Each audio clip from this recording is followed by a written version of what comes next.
কলকাতা, কবি শঙ্খ ঘোষ বলছি সবই খোল খাতা। ডিসেম্বরের শীত দুপুরে টিকবাজি খাই কলকাতা।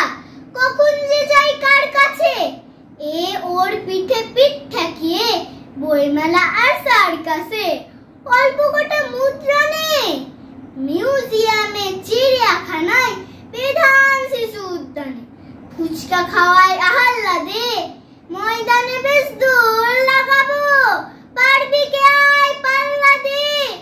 রুইনা যখন বন্ধনে তখনই খুব বুঝতে পারি অন্ধকারের গন্ধ নেই। ওই কথাটার অর্থ কি? অর্থ তো নেই।